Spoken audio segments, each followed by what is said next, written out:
President Trump laid it out for the United Nations, criticized America's decision to recognize Jerusalem as Israel's capital, and you will pay a price. Now the vote results are in. We can see which countries backed off, sat out, or stood defiant. And we're waiting to see how the president follows up on his threats. Hitting the road for the holidays, heavy traffic and winter storms could make life miserable for a lot of travelers. We'll show you exactly what's in store. And some gridlock in Washington as well. Lawmakers looking to keep the federal government from shutting down tomorrow night, but so far, no deal. That's all ahead in this hour of Shepard Smith Reporting.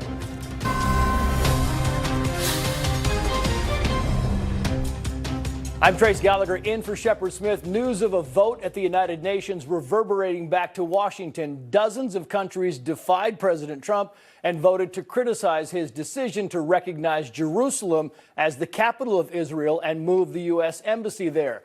The president had threatened to cut off money to countries which went against Washington. But this morning, plenty of them did. The final tally, 128-9, with dozens of countries not voting either way. We'll take you to the UN in a moment. But first, the president also going after Democrats today, accusing them of wanting the government to shut down. That will happen tomorrow night if lawmakers cannot reach a deal. The president tweeted, quoting, House Democrats want to shut down for the holidays in order to distract from the very popular just-passed tax cuts. House Republicans don't let this happen, pass the continuing resolution today, and keep our government open. But the top Democrat in the House Minority Leader, Nancy Pelosi, says if the government shuts down, Republicans are the only ones to blame. News break. The Republicans control the Congress. They control the House, they control the Senate, and they have the signature in the White House. They have the votes to keep government open. They have the votes to keep government open. They don't need us to keep government open. And we've never been about shutting government down. We're also waiting to see when President Trump will sign the GOP's tax plan into law. The chief White House correspondent, John Roberts, is live at the White House. John. Good afternoon to you, Trace. Let's point out, first of all, the president left the White House just a short time ago. I could show you the video of that. Getting on the helicopter, Marine One. There's the president walking out from the Oval Office and across the South Lawn driveway. He's heading up to Walter Reed Army Medical Center. In fact, he is there now. The president, upon departure, said that he's going to go visit some of the bravest people in the world and go wish them a Merry Christmas. The president didn't say much on the way out other than the fact that he was going to go up to Walter Reed. When he comes back, though, we'll give it another try and see if we can get him to weigh in the very least, to tax reform. Getting this continuing resolution to fund government is very important to the president because he would really like to sign that tax reform bill tomorrow. Initially, we thought it wasn't going to happen to the beginning of January, then next week. But now they seem to be speeding through the review process. The bill may be available to be signed tomorrow, but there's a catch.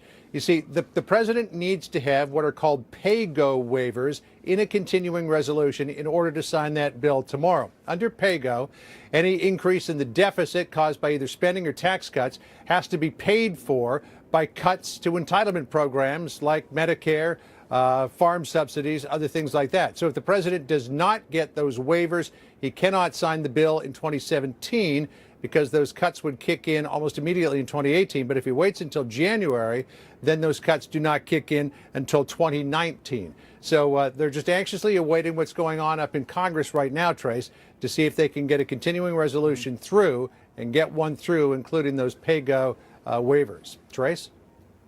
Yeah, John, we saw President Trump's tweet blaming Democrats for a possible government shutdown. What else are we hearing from the White House on that?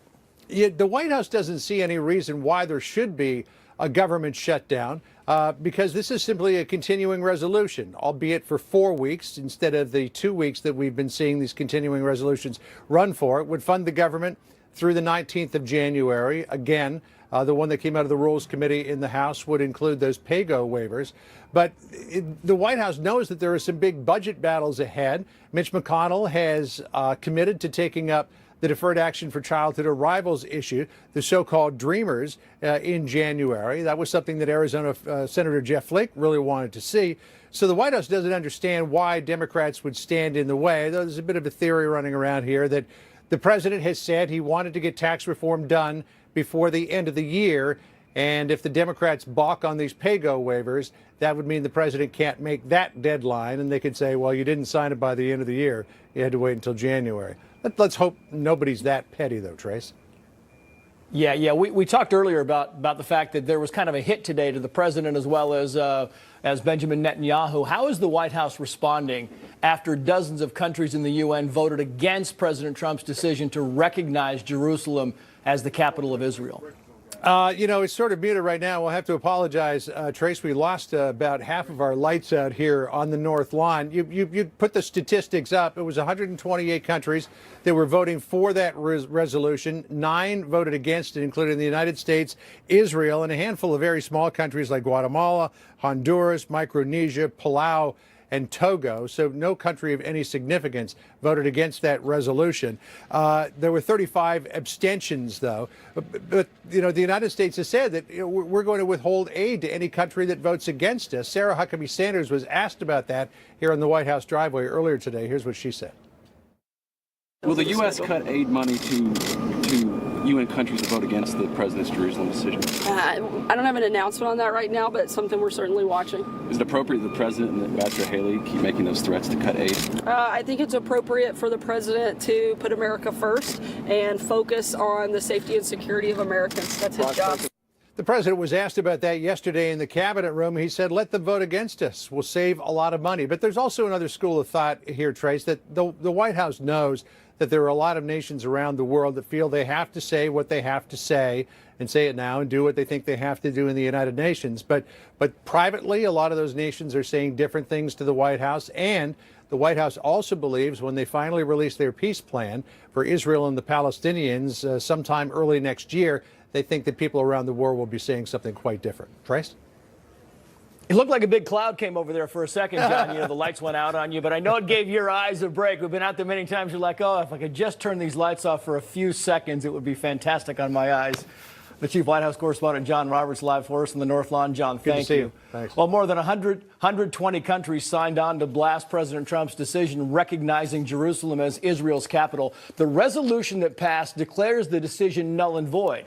And just before that vote, the U.S. ambassador to the UN, Nikki Haley, said that even if the assembly voted against the move, the U.S. would stick to its decision. She also said the administration would remember which countries voted against it. We will remember it when we are called upon to once again make the world's largest contribution to the United Nations. And we will remember it when so many countries come calling on us, as they so often do, to pay even more and to use our influence for their benefit.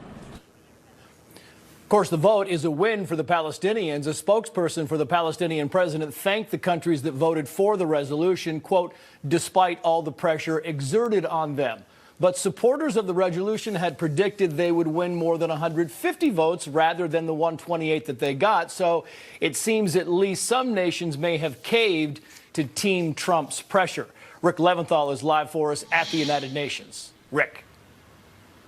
And Trace, a little bit more on that. Yes, 9 countries voted to support the U.S. and Israel on this. 35 abstained, but 21 didn't show up. So that's a total of 65 countries, which in essence sided with the U.S. and Israel on this. And we're told that's actually a record for support for Israel here at the United Nations. But as you've been pointing out, many more nations did not support the U.S. and Israel here today, even with that threat of lost financial support. The nations voting in opposition to moving Israel's capital to Jerusalem received more than $21 billion in aid from the U.S. last year, including Yemen and Turkey, which introduced today's resolution. Those two countries collected between them close to $750 million. Nearly every Arab and Muslim nation did vote in support of the resolution. That includes, obviously, the Palestinian territories. I call upon you on behalf of the Palestinian people to vote in favor of the draft resolution in order to make heard the voice of a firm right that cannot be denied, and in order to take a fair position in history and to recognize principles in international law and your own resolutions, and in order to combat attempts at fraud and to reject blackmail and intimidation. One of the common arguments among the Arab states was that the Palestinians also have a right to Jerusalem and that this might hurt the peace process, Trace. And what happens next, Rick, in all of this? Well, the embassy will still move, according to President Trump and Israeli Prime Minister Benjamin Netanyahu, who called today's resolution preposterous. He said Jerusalem is Israel's capital, always was, always will be, and the U.S. ambassador to the UN, Nikki Haley, backed that up today. America will put our embassy in Jerusalem. That is what the American people want us to do, and it is the right thing to do. No vote in the United Nations will make any difference on that. And now we wait to see if the president follows through on his threat to cut funding to nations that didn't support the president and moving the capital to Jerusalem, and that includes Yemen.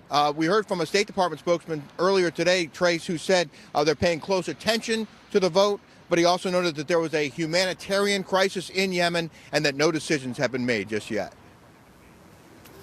Yeah, the senior correspondent Rick Leventhal live for us at the United Nations. Rick, thank you. Well, the United Nations, as Rick was saying, is now kind of batting the ball back to President Trump. So the question is, does he follow through with his threat to pull funding to nations countries that did not back him on this decision on Jerusalem? And what that might look like, that's coming up on Shepard Smith Reporting.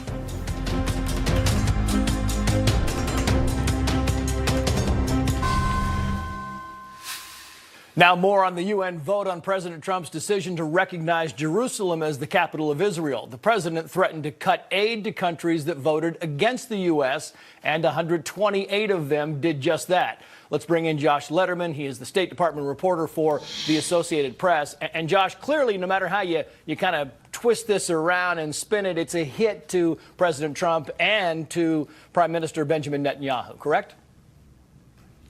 It is, although it's less of a hit than it could have been. The United States and Nikki Haley's office are pointing out that the numbers could have been a lot worse. And if you combine the countries that either voted with us, abstained, or just didn't show up for the vote, there's about 65 of them. So bad, but not as bad as it could have been.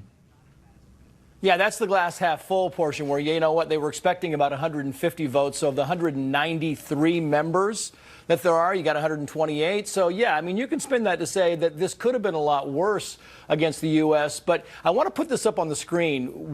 This is the top 10 countries, 8 of the top 10 countries that we give the most aid to, all voted against the United States on this. You can see there Israel, of course, voted with us on Afghanistan, Egypt, Jordan, Pakistan, and Kenya. Does it interest you that the countries that get the most aid, that had the most on the line, all decided to side with the UN on this?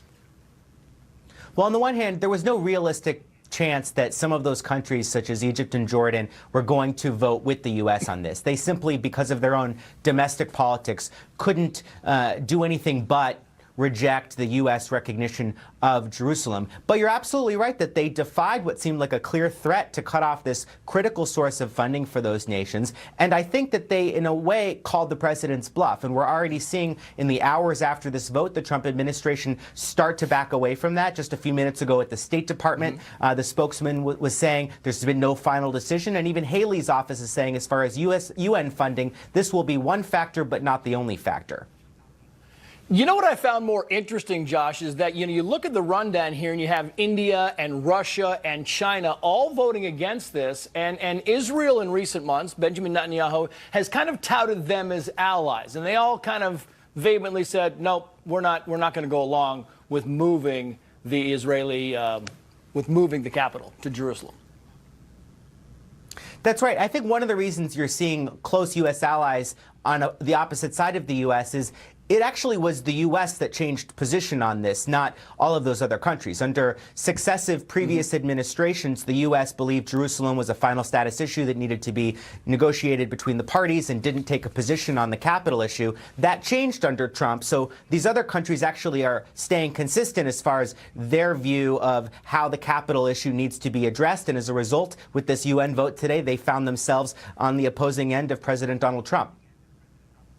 And quickly, the president's threat to pull money away from those countries, do you think it happens?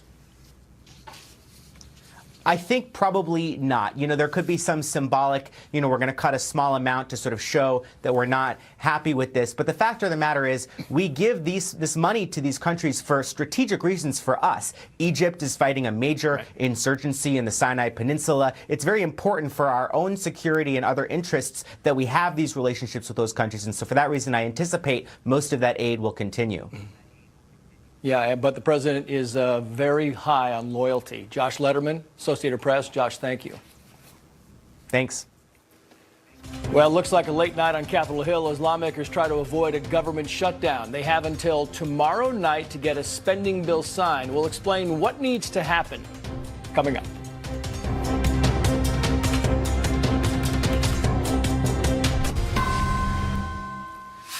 Well, lawmakers are working on a plan to keep the government running past tomorrow. And our senior producer for Capitol Hill, Chad Pergram, says they could be in for a pretty long night. Let's get live to Peter Ducey. He's on Capitol Hill. Peter, what are the big sticking points right now with this? Trace, the biggest one might be that this package reauthorizes temporarily Section 702 of FISA, which is one way that law enforcement can spy on people in the states. Senator Rand Paul already threatening a filibuster if there is any serious discussion about a long-term extension of that provision. Less controversial, though, that we are seeing funding for the Children's Health Insurance Program and a little bit more money for the military. My understanding is the House is going to pass, or likely to pass, certainly they're going to vote on, a measure that will keep the government functioning, will extend spending for several months or at least a number of weeks. Has a little bump on the defense side, which we badly need. It's for missile defense and repairing damaged ships. For crying out loud, it's really actually quite urgent. The Senate is able to make changes to whatever the House sends over if the House is able to send something over. But as of right now, the Senate is not expected to make those changes. Trace. And the Democrats, Peter, what are they saying? They've been talking a lot about DACA today, Trace, but it sounds like they're planning to use this fight over the DREAM Act and the legal status of people who were brought to this country illegally as children as leverage over Republicans the next time that they need to talk about the budget, which is just a few days before the State of the Union in January. This is an issue we have a moral imperative to solve here in Congress.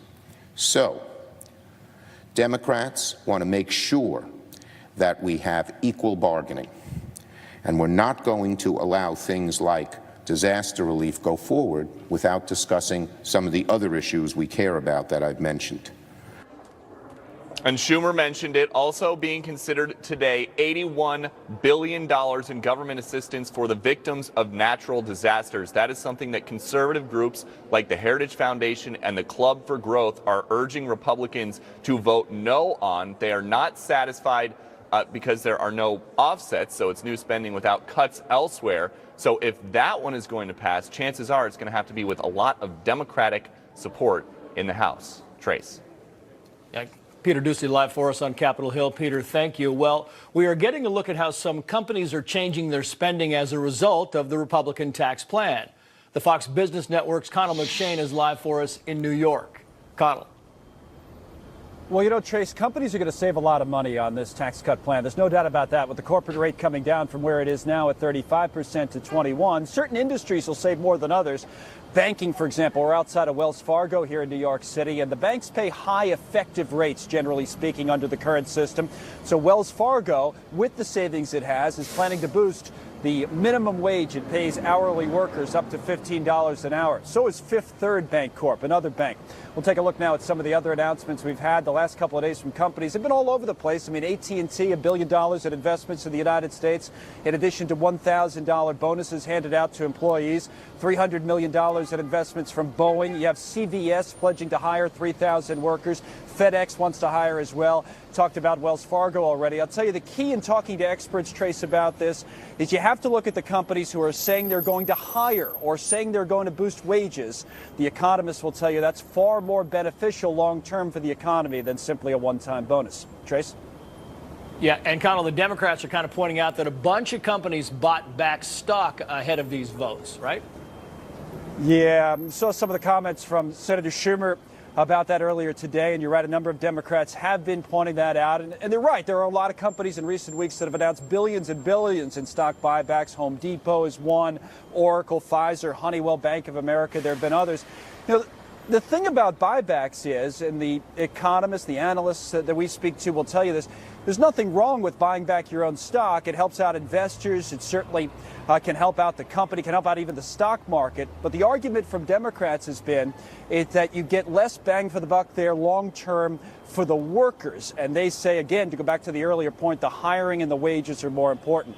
Bottom line, it's still early. The bill hasn't even been signed yet. And we see a little bit of both. Some companies boosting their wages, others buying back their stocks. So we'll see how it plays out. Yeah, and some companies really acted very fast in this. Connell McShane live for us in New York. Connell, thank you. Yep. The developments are now coming in the investigation into Russia's election meddling. A former Justice Department deputy and the #2 at the FBI today answering questions in front of lawmakers. That's ahead, but first, the unannounced and high-profile visitor at Guantanamo Bay in 2 minutes. Fox News Channel is bringing you an all-American New Year's celebration from New York City and around the country. Catch the biggest live performances and join the conversation using hashtag Fox News 2018. Kick back and watch the ball drop with your hosts Kennedy and Jesse Waters live from the heart of Times Square. Our must-see. I'm Leah Gabriel with a Fox Report and more headlines from the Fox News deck. Defense Secretary James Mattis making a rare and unannounced trip to Guantanamo Bay. He's the first defense secretary to visit the military prison in Cuba in nearly 16 years. He met with troops there but did not talk about the future of Gitmo under the Trump administration. A fire tearing through an 8-story building, killing at least 29 people and hurting 29 others. This happened south and east of Seoul, South Korea. A fire official tells the Associated Press that some victims were using a public bath on the 2nd and 3rd floors, making it hard for them to escape. And the Vatican holding a funeral for a cardinal accused of covering up child sex abuse by priests. Pope Francis facing some criticism for attending the funeral for Cardinal Bernard Law. The church forced Law to step down as leader of Boston's archdiocese, but gave him a new job in Rome. The news continues with Trace Gallagher right after this.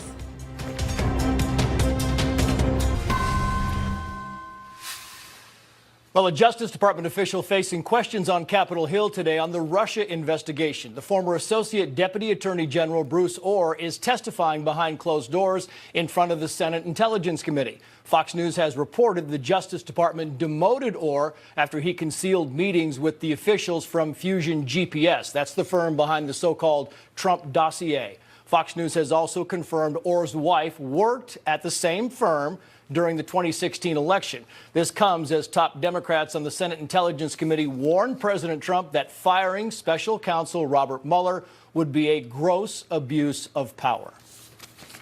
Firing Mr. Mueller or any other of the top brass involved in this investigation would not only call into question this administration's commitment to the truth, but also to our most basic concept, rule of law.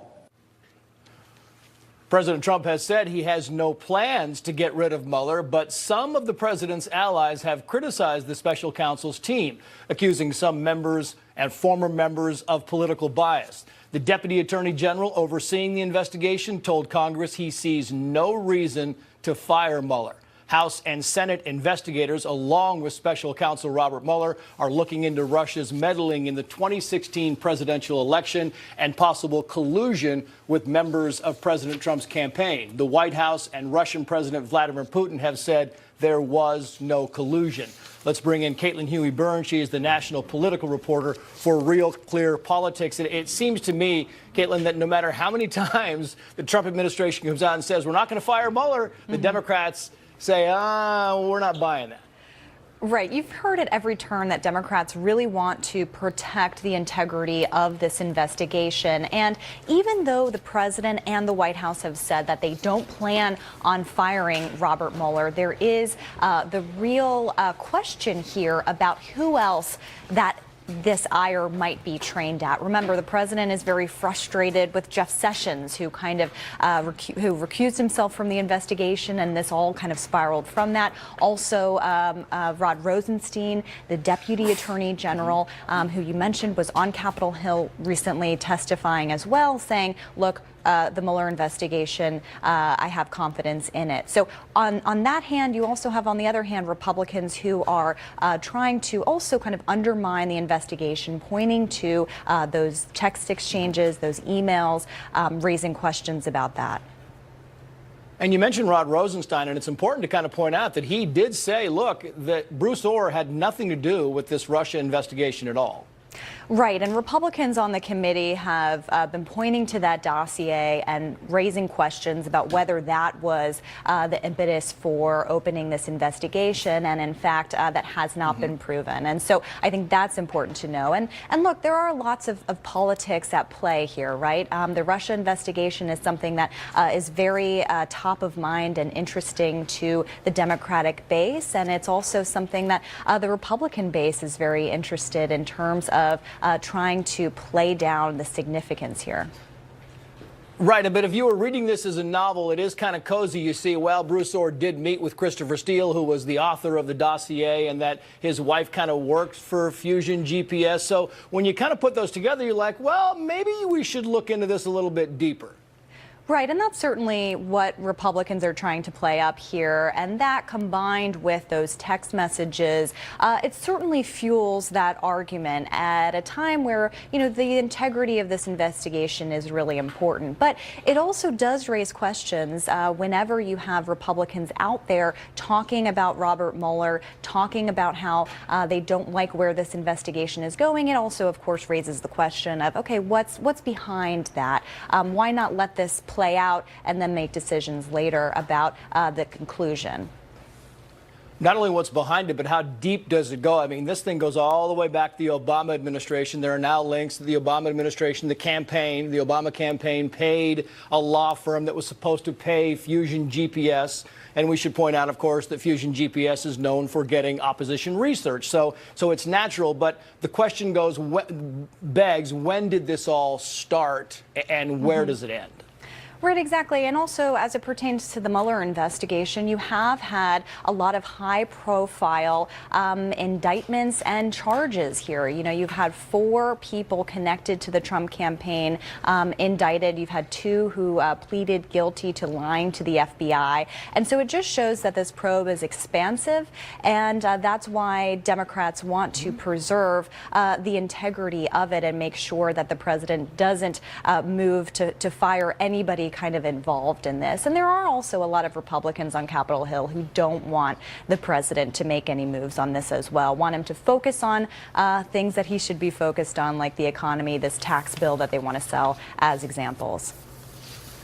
What are you hearing on endgame, Caitlin? Is the Mueller investigation going to take weeks more? Are we talking months? What's your feel on that? Right. I think that this is something that doesn't show signs of wrapping anytime soon, particularly after Mike Flynn pleaded guilty to lying to the FBI. We know that, of course, he is talking with Mueller, is cooperating with that investigation. And so that raises questions about, you know, what else could possibly come from this.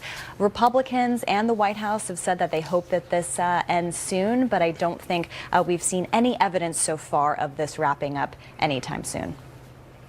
Yeah, I haven't seen it either. Caitlin Huey-Burns, good of you as always. Thank you. Thank you.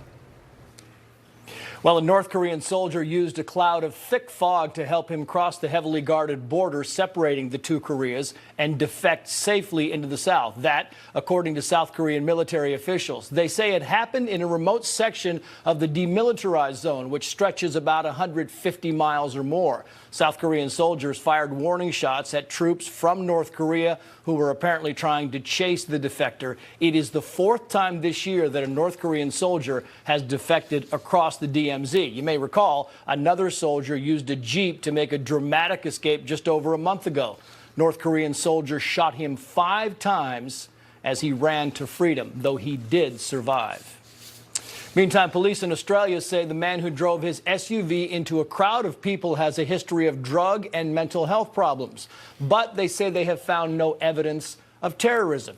Happened outside a train station in Melbourne. That's along Australia's southern coast. Witnesses say the streets were crowded with Christmas shoppers when a man sped through a red light and hit people with his car.